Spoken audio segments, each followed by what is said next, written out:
Critics say a writer at the New York Daily News is blaming one of the victims of the San Bernardino attack, implying that his conservative Christian views pushed his radical Muslim co-worker to attack. Nicholas Thalassinos was a Jewish believer in Jesus Christ. He reportedly had a heated conversation about the nature of Islam with the suspected killer 2 weeks before the attack. Thalassinos' wife said she considers her husband a martyr for his faith and beliefs. Also killed in the attack was a Christian woman who had escaped Islamic extremism in Iran. Benetta Badal fled Iran with her family after the Islamic Revolution to escape persecution. She was 18 at the time. Here in America, she went to college, married, and had 3 children.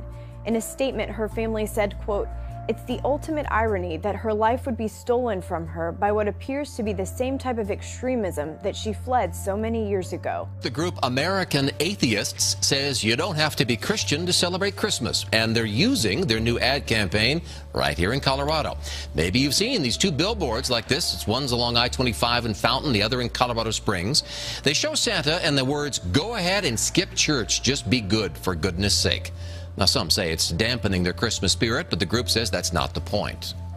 I think it's actually really terrible, personally, and my family were strictly Catholic, so we've always been Catholic, always raised like that. We're trying to reach out to non-believers specifically and let them know that it's okay to celebrate Christmas without treating it like a religious holiday.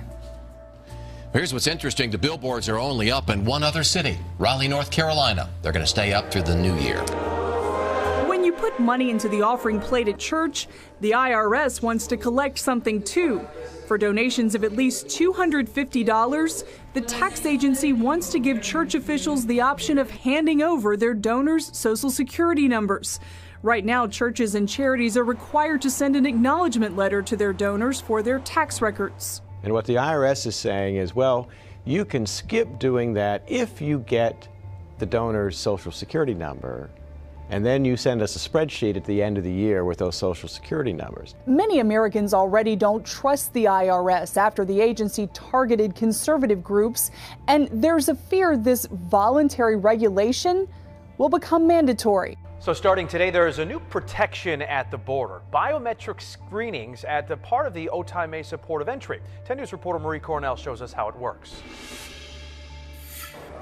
And this right here is the new biometric screening kiosk, which will allow the government to keep a close eye on those who cross the border. Okay, try again now. All non-U.S. citizens except children will have to go through the process. You stand there, get your picture taken, and at the same time, a scan of your iris is taken. It adds about 30 seconds to the entrance process. Those who need to have it done will only have to do it once. The goal is to know who's in the country. This will help us, for example, with visa overstays. If somebody comes in legitimately and doesn't leave, we will then know that and be able to verify did that person actually leave within the stay of their admission. The trial run lasts through June, and that's when they'll go through the data to see if this test worked. New Zealand is leading an international protest against Japan's plans to resume killing whales in the Southern Ocean, and Australia says it is considering further legal action. Prime Minister John Key said New Zealand's ambassador to Tokyo has delivered a strong formal message from 33 countries, including the United States and Australia. The Australian Foreign Minister Julia Bishop said her country would continue to raise concerns. Australia hauled Japan before the International Court of Justice in 2010 to try to end the annual whale hunt. Bishop said Australia is exploring options for further legal action. A Japanese whaling fleet set sail for the Antarctic last week. Environmentalists call it a crime against nature. Tokyo said last month it planned to kill 333 minke whales for scientific research this season. The fleet's departure marked the end of a year-long suspension prompted by a United Nations International Court of Justice ruling in 2014. Recent media reports have revealed that the U.S. intelligence agency is running a secret war in Afghanistan by training secretive paramilitary units. Afghan officials have accused these forces of killing and torturing civilians. Press TV's Faiz Khurshid has talked to Afghan lawmakers about the revelations and the current security situation in the country. Lawmakers in Kabul have discussed continued CIA nighttime raids. The reactions were mixed. Some of the MPs described the raids as fundamental breach of the bilateral security agreement signed between Kabul and Washington. They believe Afghan forces are able to fight on their own now. The debate comes as the New York Times reported that CIA runs secret operations, mostly in eastern part of this country. Local militias are also involved. And based on the witness accounts, they have been implicated in torture, use of excessive force, and civilian deaths. They have to properly coordinate with the government of Afghanistan, with our security sector, and then they can go ahead. Because sometimes rather than to target the terrorist, the insurgent, that unfortunately we lost our civilian. So that's why mostly had a negative consequences. U.S. house search raids have always been a bone of contention between the two countries. A new round of smog hit Beijing and its neighboring regions on Saturday night and is predicted to linger for at least 4 days. While the pollution affects Beijing, Tianjin, and parts of Hebei province, it will reduce visibility to 3 to 5 kilometers and will cause medium to heavy air pollution over the coming days. The situation is forecast to worsen on Tuesday and Wednesday, when visibility in some areas will be less than 200 meters. The smog has prompted the Beijing municipal government to issue a second orange alert, its second highest level. Now, many Beijing schools have suspended outdoor activities, and construction sites will limit their activities as well. This round of smog will not be as severe as the previous wave to hit the city, but visibility will be reduced further due to the relatively high humidity.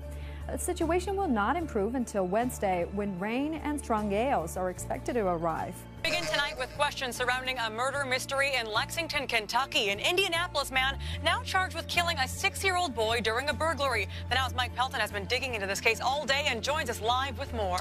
Well, Candace, today I confirmed Ronald Exantis is a registered nurse here in Indiana, but police in Kentucky say he is responsible for murdering a 6-year-old boy early this morning.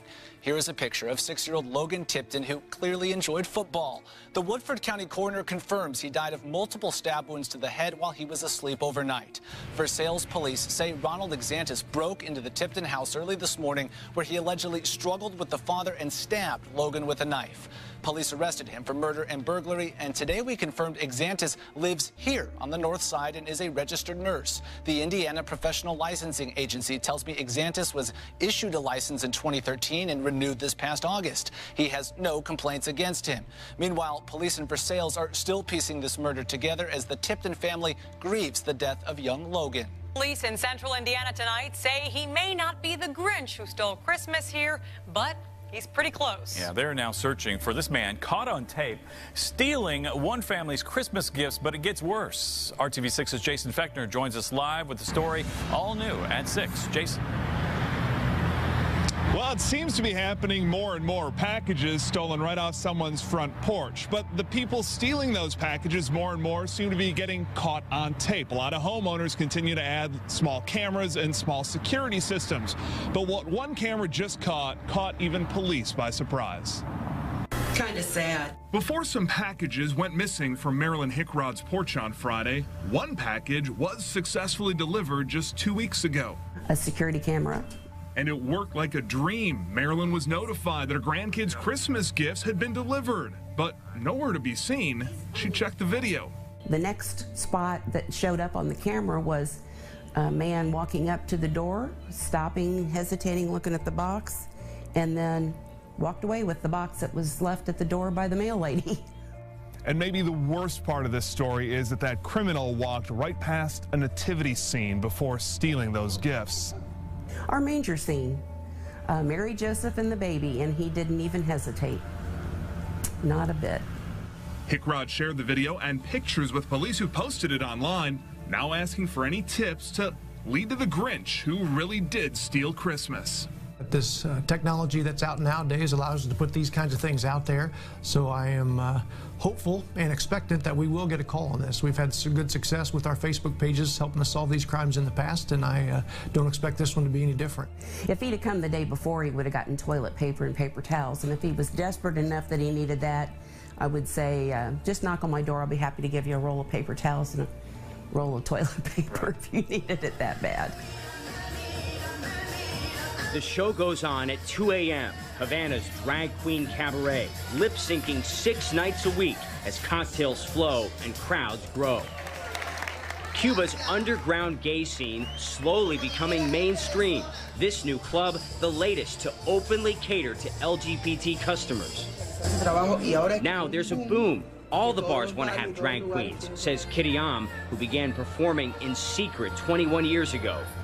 She takes us to a tiny dressing room packed with female impersonators. Some do drag full-time. 10 years ago, she says, we might have been scared to perform or even to meet in certain places. A decade ago, Cubans could still go to prison for public displays of homosexuality. In the 1960s and 70s, the Castro regime persecuted sexual minorities, sending some people to labor camps. Today, President Raul Castro's daughter, Mariela Castro, runs the National Center for Sex Education, Cuba's only state agency advocating for LGBT rights. Kiriam says she's a health promoter, conveying the state-controlled safe-sex message during her shows. But critics say the Cuban government overlooks a huge problem in the LGBT community. Sex workers catering to foreigners can earn more in a single night than a Cuban doctor makes in a month.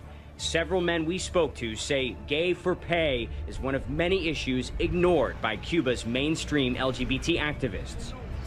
Raico Pin Nunez says it's still complicated to be openly gay on the communist-run island. For example, he says, if I walked down the street right now holding my partner's hand, it would not be taken well. People would stare, make comments. He says his family accepts him, but all of his ex-boyfriends have left Cuba. He says those who stay are still forced to lead una doble vida, a double life. My dream is to get married, to have kids, he says, to have the same rights as someone who's straight. But here, it's complicated. He dreams of equality and the end of homophobia that still permeates Cuban society. A dream even the most optimistic LGBT advocates say is likely decades away.